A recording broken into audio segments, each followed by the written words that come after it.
안녕하세요. 심소장입니다. 자, 2부 시작하도록 하겠습니다. 자, 2부 시작하기 앞서가지고 제가 전 시간에 말씀드렸던 게 있죠. 우리 중개업에 뛰어들어서 특히나 상가중개업에 뛰어들어서 살아남을 수 있는 사람들이 없다. 거의 희박하다 라고 말씀드렸어요. 사실 그렇습니다. 진짜 현실입니다. 현실이고 그렇다면 정말 이 힘든 일을 왜 하고, 그리고 과연 거기에서 살아남고 이 일을 자기 천직으로 알고서 이렇게 하고 계시는 분들이 있으시거든요. 그리고 저희 사무실에서도 그렇게 열심히 다들 일을 하고 계시는데,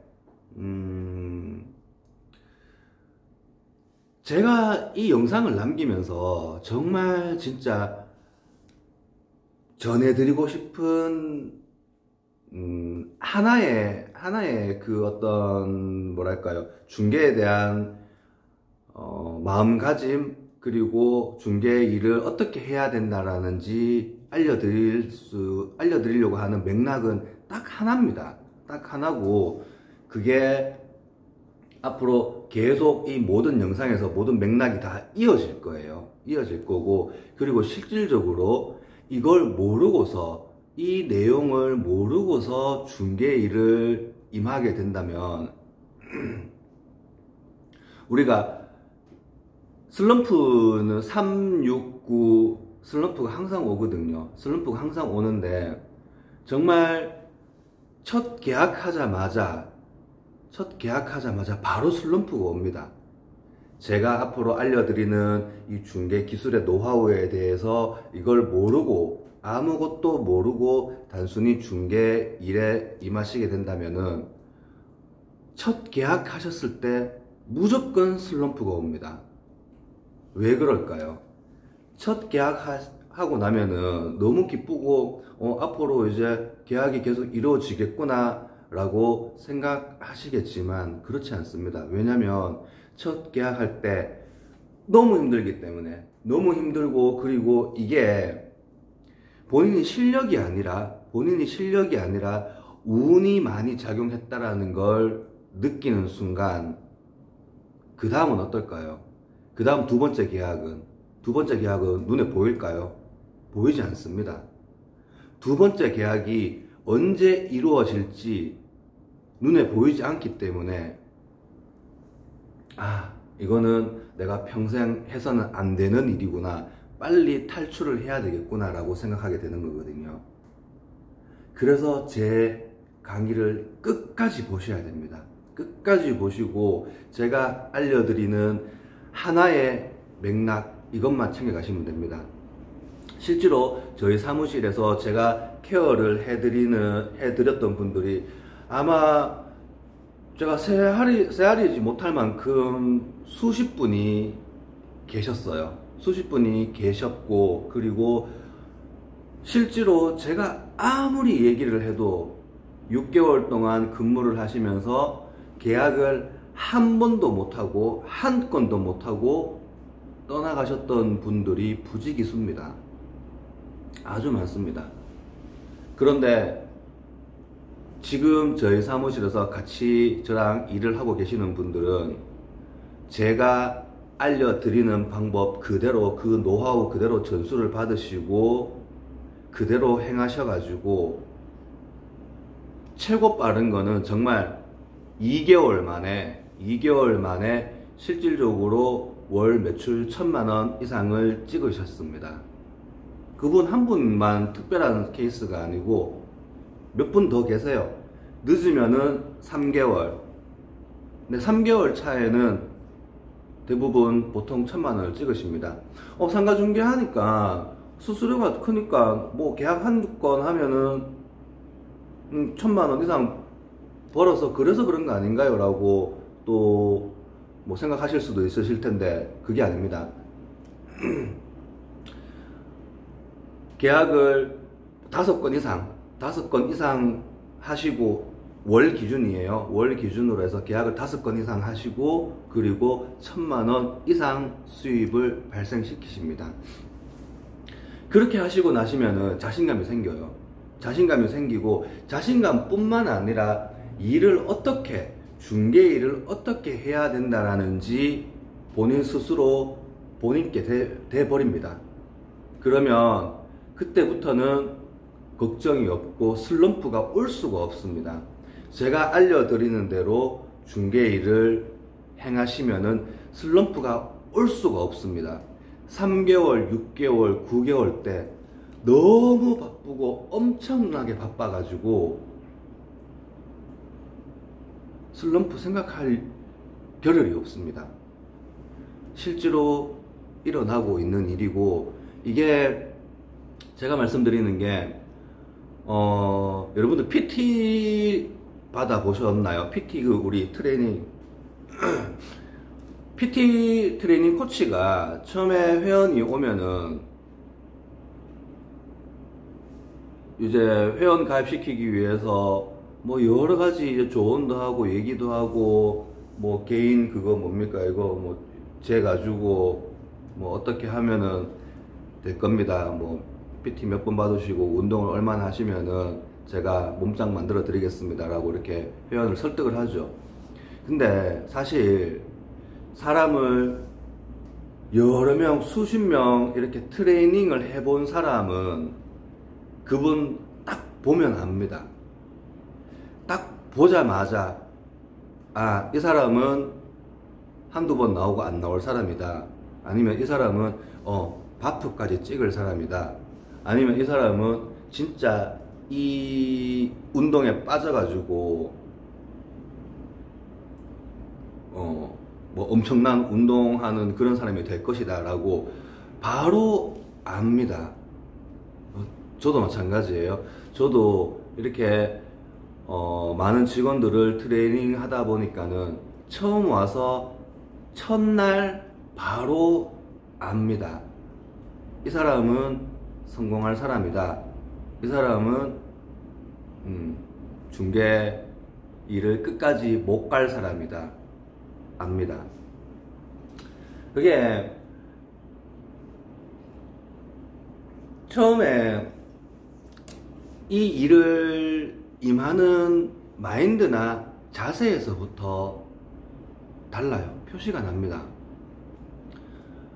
제가 1부에서 말씀드렸죠. 100명 중에 1명 살아남을까 말까 한 일이라고. 네, 그만큼 너무나 힘든 일이기 때문에 마음을 정말 단단히 먹고 하셔야 되고요. 그리고 제 영상 몇 번이고 돌려보시면서 단순히 제가 지금 말씀드리는 이 말만 듣지 마시고 심소장이 어떤 의미로 이렇게 얘기를 하는지까지 몇 번이고 곱씹으면서 생각을 해 주시길 바라겠습니다. 그러고 나면 정말 2달 뒤에는 월 1,000만원 찍으실 거예요. 계약 한 달에 5건 이상 하실 겁니다. 자, 인트로 2부 인트로 여기까지만 하고, 자 2부 시작해 보도록 하겠습니다. 아까 제가 1부에서 말씀드렸었죠. 우리는 개인 사업자입니다. 개인 프리랜서예요. 개인 프리랜서고, 우리가 사업을 하기에 앞서 가지고 내가 물건을 팔 때 나의 고객이 어떤 사람인지 고객에 대해서 먼저 포지셔닝을 정해야 돼요. 예를 들어서 옷 장사를 하겠다. 내가 옷 장사를 하는데 옷을 파는데, 그러면은 나는 뭐 유아 아동복부터 해가지고 20대 여성, 뭐 남자 옷, 노년 옷, 모든 옷을 다 갖다 놓고 팔 거야 라고 생각하시는 분들, 시작부터가 잘못됐죠. 그죠? 난 20대 여성들 취향에 맞춰가지고 20대 여성 전문 의류샵을 할 거야. 그러면 내가 하려고 하는 나의 고객이 어떤 소비 형태와 소비 심리를 가지고 있는지 분석이 들어가야 되는 게, 그게 사업의 시작입니다.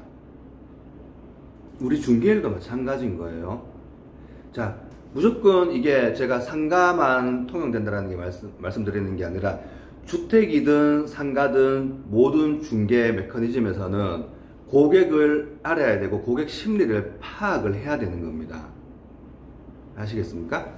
무슨 뜻이냐면은 아까 제가 처음에 말씀드렸을 때 주택과 상가는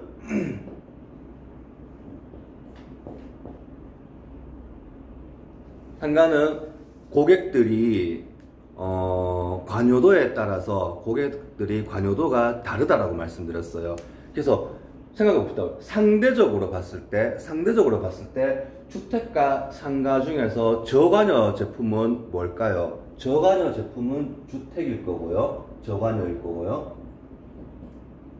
상가는 상대적으로 고관여입니다. 고관여.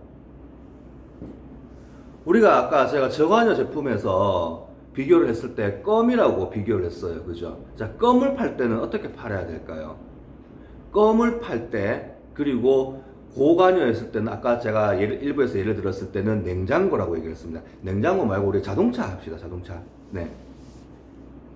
껌을 팔 때에는 이때 지금은 이제 판매 기법이에요. 판매 기법인데 껌을 팔 때는 어떻게 해야 되냐면은 DP를 잘 해서 DP 우리 편의점 가면은 물건들이 이렇게 진열돼 있죠. 그죠? 진열돼 있으면은 동선에 따라서 DP 그거 마음대로 막 하는 거 아닙니다. 그냥 뭐 마음대로 막 이렇게 갖다 놓고 내 보기 좋게 갖다 놓고 하는 거 아니에요. 그죠? 매장에서 매장 관리하는 DP 방법도 아주 과학적이고 전략적입니다.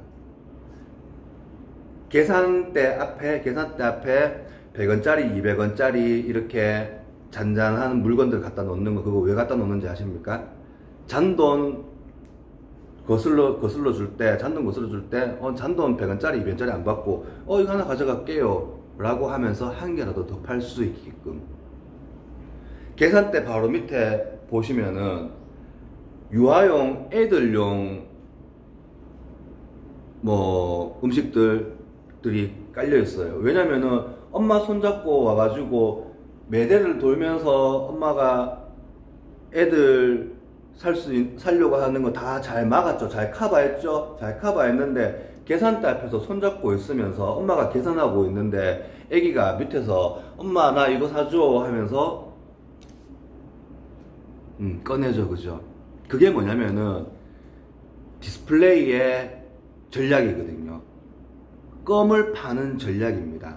저관여 제품을 파는 판매 전략이에요. 그렇다면 자동차는 어떻게 팔까요? 우리가 자동차 매장 대리점을 가보시면은 자동차들이 물론 자동차 등급별로 해서 그레이드별로 해서 이렇게 자동차들 전시를 해놨죠. DP를 해놨죠. DP를 해놨는데 그거는 우리 껌 전시했는 DP했는 거하고 다르죠. 고객들이 매장에 와가지고 실질적으로 이 자동차를 눈으로 보고 실질적으로 안에 한번 타보고 네 그렇게 하라고 놔두는 건데 자동차를 팔 때 고객이 대리점에 들어와가지고 차 이렇게 보고 타보고 이거 주세요 바로 사는 고객은 잘 없죠. 잘 없습니다. 뭐냐면 영업사원이 그 고객과 자동차를 팔기 위해서 그 한 대를 팔기 위해서 관계 영업을 합니다. 관계 영업. 자동차 딜러들은 고객 한 명 한 명을 만나면서 이 고객이 언젠가는 자동차를 살 거야. 언젠가는 자동차를 살 거니까 샀을 때 그때 나를 한번 찾아주게끔 하기 위해서 관계 영업을 지속해 나가는 겁니다. 아시겠습니까? 그렇다면은 우리 부동산은 과연 어떤 영업을 해야 될까요?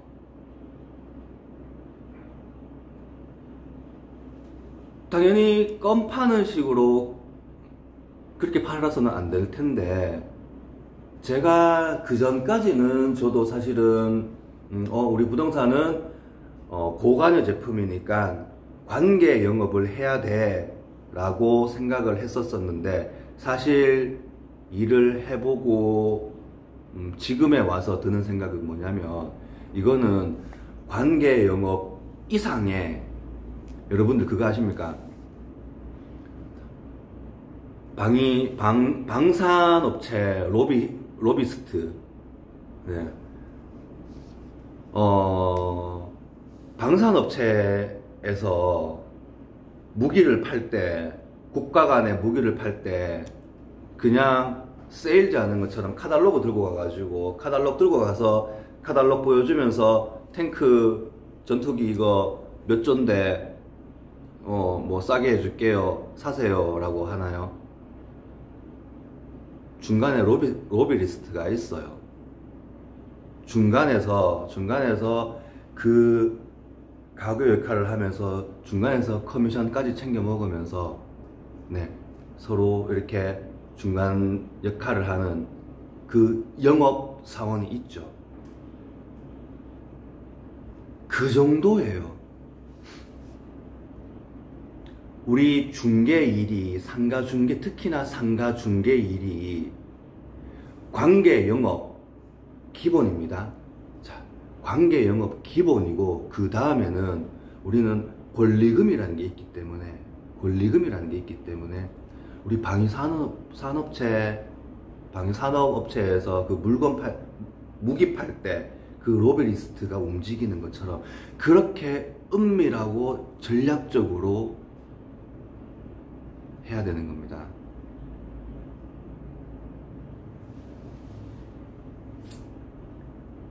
깜짝 놀라셨죠? 부동산 중개, 그냥 물건 많이 접수하고, 내가 물건 접수할 그런 펀치나 능력이 없으니까 물건 많은 부동산하고 커뮤니티 만들어 가지고 같이 중개, 공동 중개하고 하면 되겠지 라고 생각하지만, 세상은 녹록하지가 않습니다. 세상은 절대 그렇게 녹록하지가 않습니다. 제가 정말 안타까운 게, 뭐 공무원 하시거나 아니면은 뭐 기관에 계시다가 이제 은퇴하시면서 자격증을 따시고 그러면서 하시는 말씀이 저한테 오셔가지고 부동산 좀 가르쳐 달라면서, 자기가 그동안 평생 동안 그렇게 뭐 기관에 계시고 하셨으니까 인맥이 아주 많다. 그러니까 난 1년에 뭐 하나만 거래를 해도, 내가 뭐 연금 나오고 하니까는 난 뭐 1년에 하나만 거래를 해도 되니까 같이 일을 좀 하자 라면서 이렇게 말씀하시는 분들도 계셨거든요. 안타깝습니다. 그렇게 해가지고는 절대 계약 일어날 수도 없고, 그리고 그냥 장롱 면허 되는 겁니다. 장롱 면허. 자, 계속 갈게요. 주택과 상가 둘 중에 비교를 해서, 둘 중에 상대적으로 상가가 고관여 제품이라고 했습니다. 고관여 제품일 때에는 판매 전략이 어떻게 되느냐? 아까 자동차도 고관여 제품이겠죠, 그죠? 관계 영업을 해야 되는 거예요. 관계 영업. 고객과 내가 단순히 그날 하루 안내 나가서 고객이 원하는 물건을 내가 3개에서 5개 보여주면서 그 중에 정말 한심한 소리들 하는데, 처음에는 뭐 안 좋은 물건 보여주고 뭐 그 다음에는 뭐 하다가 마지막에는 힘 빠졌을 때 제일 괜찮은 물건 보여주고 해가지고 마지막에 이걸로 결정시킨다 하고 이상한 소리들 하고, 그거를 자기 중개 기술이라고 얘기하고 있는 사람들이 있는데, 그거 아닙니다. 아무리 해보십시오. 제가 지금까지 중개 일을 하면서 7년 8년 동안 중개 일을 하면서 첫날 나가서 첫날 물건을 보여주고 계약을 하겠다라고 한 사람들이 10손가락 안에 꼽힙니다. 10손가락 안에 꼽힙니다. 그만큼 확률은 희박합니다. 제가 수백 번 안내를 해봤겠죠, 그죠? 수백 번 안내를 해봤을 겁니다. 수백 번 안내를 했는데 거기에서 계약 때 한 번 보고 이 물건 마음에 들어요, 계약할게요 라고 한 경우가 10손가락 안에 꼽힙니다. 10손가락 안에 꼽히는데 더 중요한 거는 뭔지 아십니까? 그 10개 중에서 5개는 계약이 깨집니다. 물건 바로 보고 선택했는 사람이 그냥 그 순간에 그냥 정신이 희양해가지고 계약금 넣는 거거든요. 그럼 바로 그날 저녁 아니면 다음날 연락 와요. 아이고 소장님, 제가 생각을 잘못했는 것 같은데 계약 포기하고 싶습니다 하면서. 네, 이게 상가 구하는 고객의 심리예요. 내 전 재산을 들여서 지금 장사할 자리를 찾기 때문에 쉽게 결정 못 내려요. 이 손님이 계약금을 넣잖아요. 계약금을 넣고 나서도 마음이 뒤숭숭해요. 아, 이거 내가 잘한 결정이 맞는가 아닌가. 계약 일정을 잡아서 계약을 하는 그 날까지도 이 손님은 아, 내가 지금 이거 잘하고 있는 짓인가 못하고 있는 짓인가 계속 망설이고 있습니다. 그게 고객의 심리예요. 그렇다면 이 고객이 마지막까지 내가 계약서 도장을 찍고 보증금을 입금하는 그 순간까지도 내가 이 계약을 잘 하는 게 맞나 안 맞나 라고 고민을 하고 있는데, 마음이 흔들리고 있는데, 중개수수료 줄 때 고객들은 또 심리가 어떨까요? 중개수수료는 깎아야 맛이죠.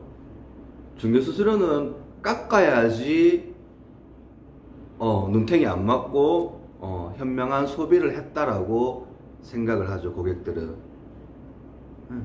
여기서부터가 다 동상이몽인 거예요. 동상이몽이에요. 손님 그리고 이 물건을 안내하는 중개사, 동상이몽이에요. 동상이몽. 제가 말씀드렸죠.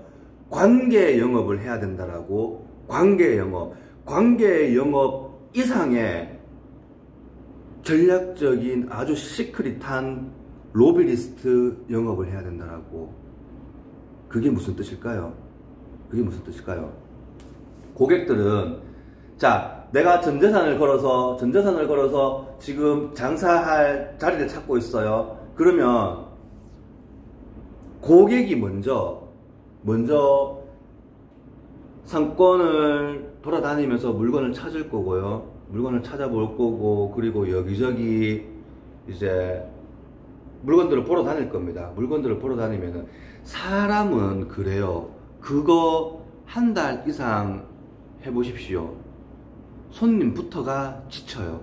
처음에는 의욕이 활활 넘쳐가지고, 내가 일을 하고 있거나 만약에 일을 안 하고 있으면은 매일같이 부동산을 찾아다니면서 물건을 보겠죠. 매일같이 하루에 부동산 몇 군데를 돌아다니고 물건을 하루에 몇 개씩을 볼 겁니다. 의욕에 넘쳐가지고요. 근데 그거 한 달만 해보십시오. 물건 구하는 손님 입장 한 달만 해보십시오. 손님이. 그러면 어떤 생각이 들까요? 와, 뭐가 좋은지 모르겠다. 결정을 못 내리겠다. 첫 번째 그 생각일 거예요.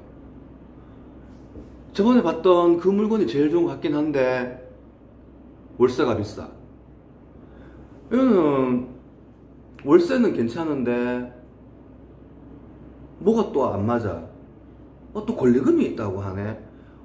근데 나한테 안내했는 중개사가 너무 인상이 좀 이렇게 안 좋아 보이고, 저 사람은 왠지 사기꾼 기질이 있어 보이고, 저 사람이 나한테 권리금 얘기했는 게 과연 실질적으로 그 금액이 맞을까?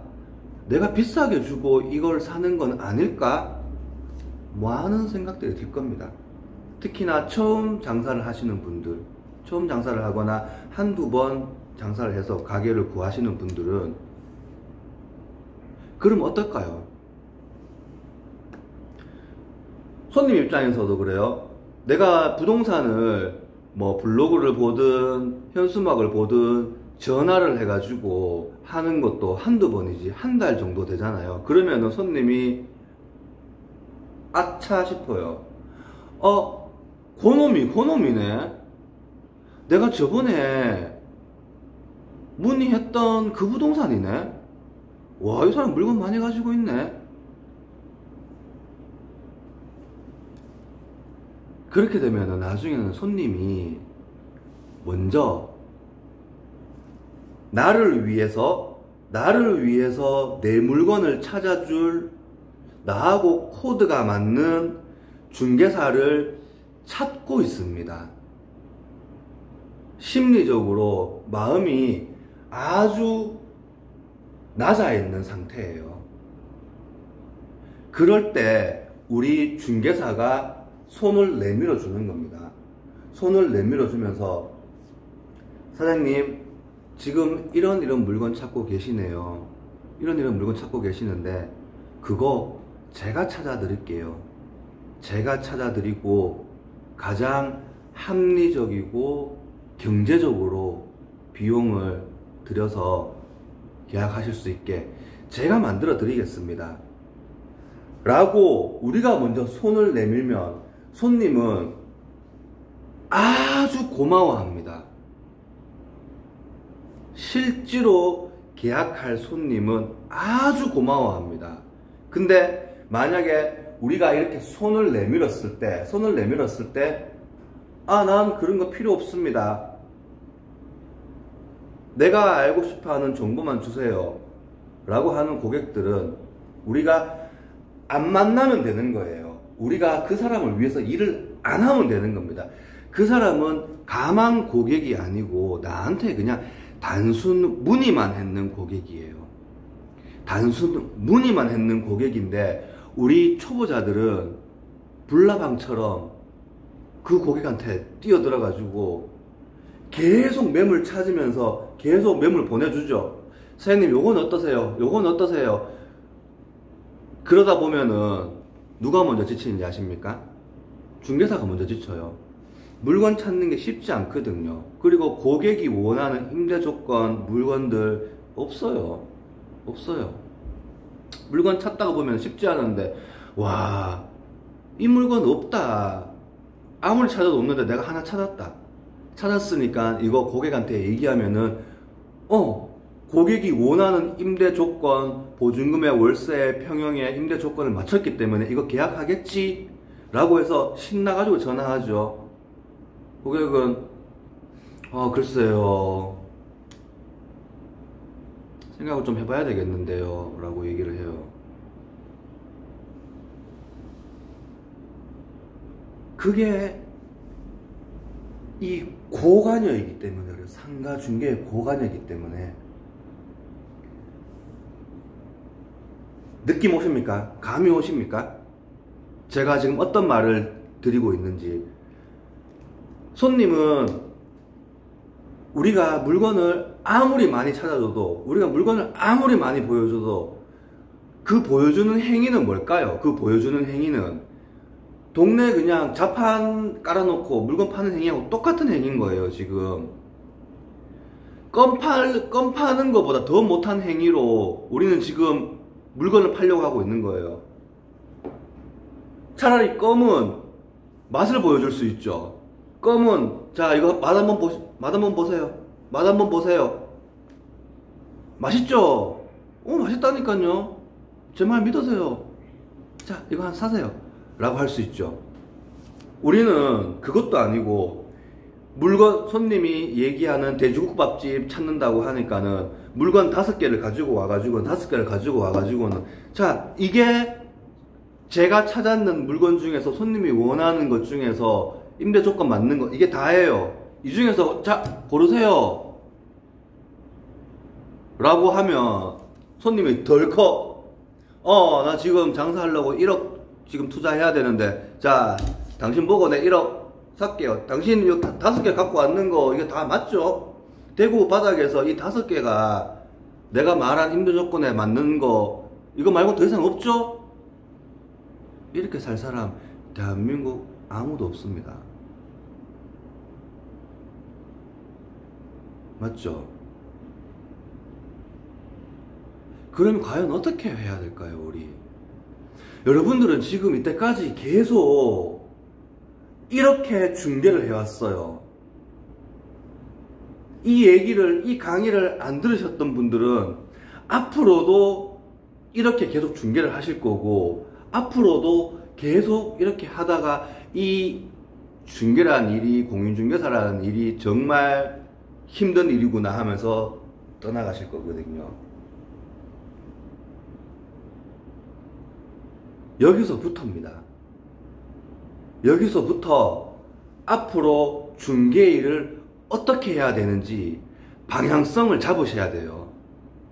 내가 껌 파는 것처럼, 방문 판매하는 것처럼 손님이 껌 산다고 했는 것도 아닌데 우리는 손님한테 롯데껌, 풍선껌, 덴탈, 뭐시기 하면서 껌 가지고 와가지고 손님 500원짜리 껌 중에서는 요게 지금 제일 맛있고, 요거는 풍선이 제일 많이 부러지고, 요거는 충치 예방에 좋고, 손님이 말했던 500원짜리 껌 중에서는 요게 다예요. 대한민국에서는 요게 다예요. 근데 요거 내가 400원에 해드릴 수 있어요. 자, 요 중에서 고르세요. 라고 물건을 팔고 있어요. 지금 우리는 이 부동산이라는 거를. 상가를 살려고 하는 고객의 심리는 이게 아닌데,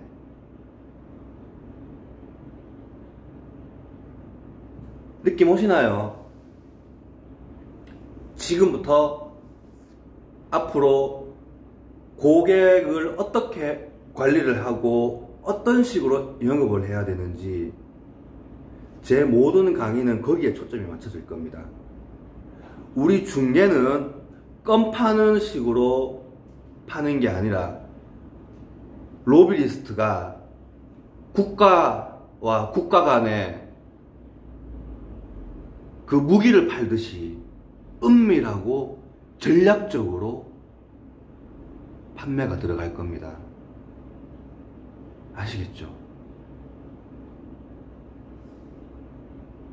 세상 어디에서도 들을 수 없고, 부동산 이론 석박사가 와도 제가 가지고 있는 이 노하우 모릅니다. 해보지 않았기 때문에 정말 그분들은 중개할 수가 없습니다. 이 강의를 안 들으신 분들 중개할 수가 없습니다. 근데 여러분들, 대한민국에서 상위 클래스들 있죠. 상위 클래스들, 그분들 영업하는 걸 제가 알려드릴게요. 중개가 뭔지, 중개는 어떻게 해야 되는지 지금부터 알려드리겠습니다. 3부 넘어가겠습니다.